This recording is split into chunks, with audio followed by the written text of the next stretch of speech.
specifically prepare for your next opponent. Also, I never keep us in a defense that is not working.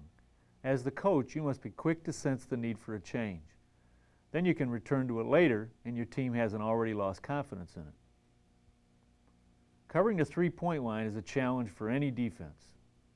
According to the 1991-92 NCAA official statistics, Division I men and women set record highs for percentage of total shots that were three-point attempts. 14.4% of all shots taken in women's Division I were threes, and 24% of all shots attempted by Division I men were threes. As the three-point shot continues to play a bigger and bigger role, we need to develop strategies for covering the three-point line. After 6 years with the three and allowing almost all of our players to shoot it, we have averaged 40% behind the line and have made more threes than any other junior college in the country during that time. After 6 years with the three and allowing almost all of our players to shoot it, we have averaged 40% behind the line and have made more threes than any other junior college in the country during that time. In our book and video entitled Three-Point Shooting Drills and Strategies, we classify perimeter players into a four-tiered hierarchy of skill development. Level 1 players make at least 40% of their three-point shots. Since 40% outside the arc is equal to 60% inside the arc, Level 1s demand immediate coverage before the ball arrives. Inside the arc, we still teach the tried and true fundamentals of don't cross your feet and don't leave your feet. But it's a whole new ball game out on the three-point line. Just as the three-point line has brought new offensive fundamentals into the game, there are now additional defensive fundamentals to be mastered on the three-point line as well. The three-point line coverage technique we employ depends almost entirely on the skill level of the individual opponent we're dealing with.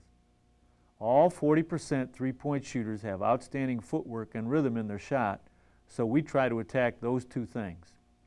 Against Level 1s, we try to sprint out to the three-point line to be there before they catch the ball, so they can't get their feet set. And if we can't get there when they catch it, say we get caught in the paint, then we run at the shooting hand and jump in an all-out commitment to destroy shooting rhythm and rush the shot, or better yet, run the shooter off the line and force dribble penetration into the two-point area. Take care not to foul, since it can result in 3 free throws. This clip begins with us defending out of bounds under their basket. We run and jump at receiver number 33. We didn't get him to drive, but we did change his shooting rhythm. They get the rebound and kick it outside the line to number 23, and we successfully run him off the line. Defense becomes a scramble against drive and dish offense when you have to cover Level 1 shooters. All players must know who the opponent's Level 1 shooters are. We rover off players who shoot less than 40% from three. Rover means you are designated to sag off into the paint to clog passing lanes, stop dribble penetration, and double down on the post. When the ball goes to the non-Level 1 shooter, use the controlled slide and approach step and break down into a defensive stance before arriving at the line. Challenge the shot, but it's okay if they shoot the three. We join this next possession in the middle of a defensive scramble. Watch the approach step used by our defender here to recover out to the three-point line. He stays under control, challenges the shot, and boxes out. Perfect. Scouting information determines how we cover each player at the beginning of the game, but we are quick to adjust coverage when it looks like a player is shooting out of character, either real hot or real cold. Changing defenses during a possession is a tremendous equalizer and can even become a weapon, because changing disguises your matchup and makes it more effective. We can change from any zone into our matchup, and we need the flexibility of being able to change back from the matchup to our zone for several reasons. First of all, we need a bailout, go-to defense anytime defenders are making mistakes during the matchup. Here, our 2 stays with a cutter, and we are out of sync, but we are able to run back into blue where we are more comfortable. In the NJCAA National Tournament held in Bay City, Michigan. Parkland giving the team a lot of trouble. In that 2-3 zone, Gardner will fire, and Wheeler's fighting for it. Whistle and a tie-up. It's going to go the other way. Your bailout zone has to be as good as your team can play it. Here's what our blue looks like when we're active and playing well. NJCAA National Tournament. The loser will play for 3rd place. Into Jones.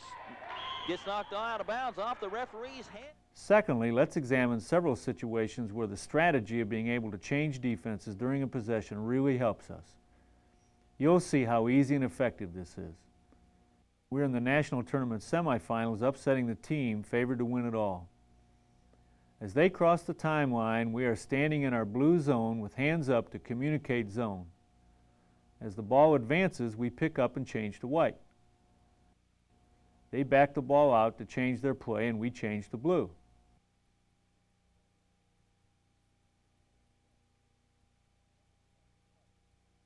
Then we go back to white.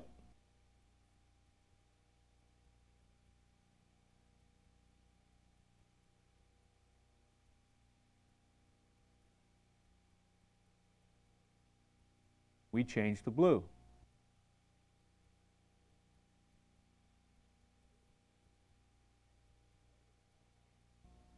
Later the same game, we show purple at the timeline and drop into blue.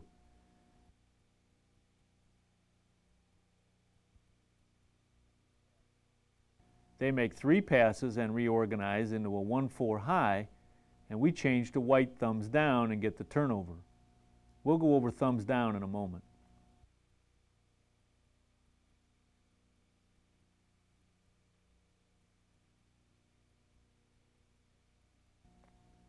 Changing defenses reduces most teams to a simpler, more freelance style of play, which is easier to defend than the offensive system they've been drilled to master.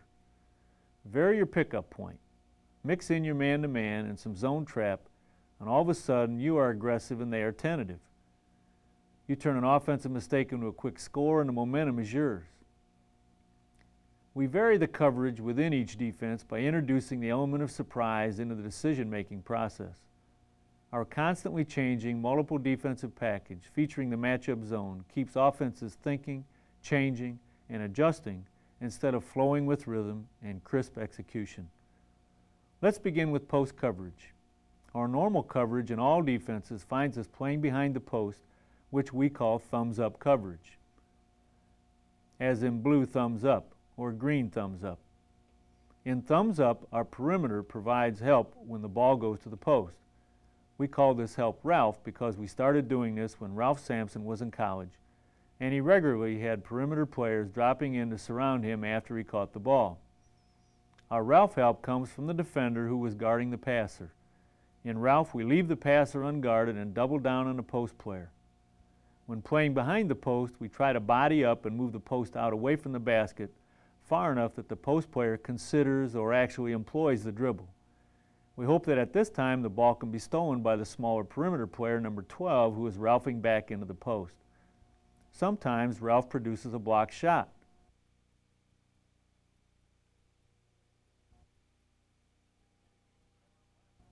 And then again, nothing works all the time.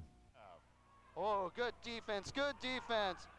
Oh, man, you just can't. I'm telling you. Oh, great defense by Kurt Baker is just awesome.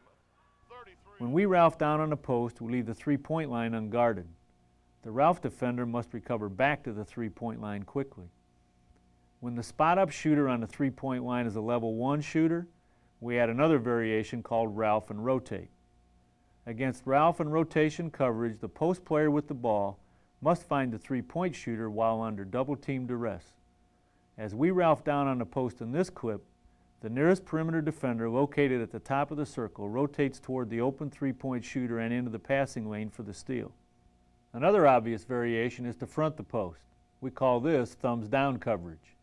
In the 2 clips you're about to see, we are very late into a close game, the semifinals of the national tournament, and their post player is already in the 20s scoring-wise. So we changed from thumbs up to the thumbs down front, and on both of the next 2 clips we gain possession.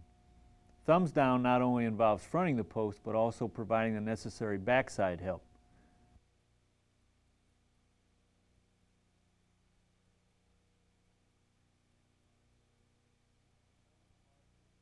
Use the whole part whole method to teach these variations to your players. Walk them through the big picture and then do repetitive breakdown drills specific to each variation.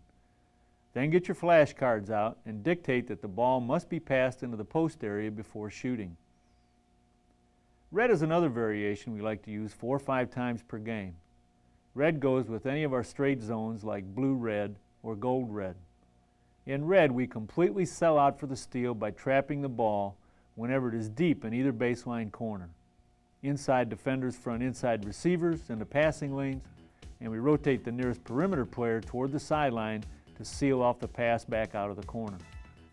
The weak side defender reads the situation looking for the steal. We encourage aggressive plays. Go for anything you can reach. Even when you don't steal the ball, your defense benefits from red because you were aggressive and dictated the terms.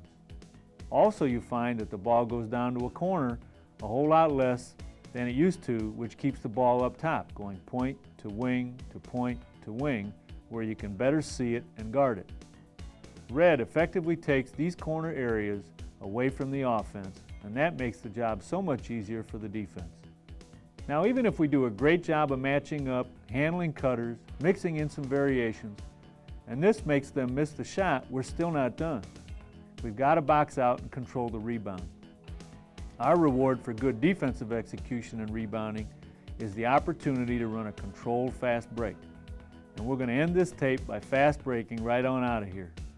Defense is the beginning of offense, and these last two clips are the beginning of the end of this tape. So long and take care.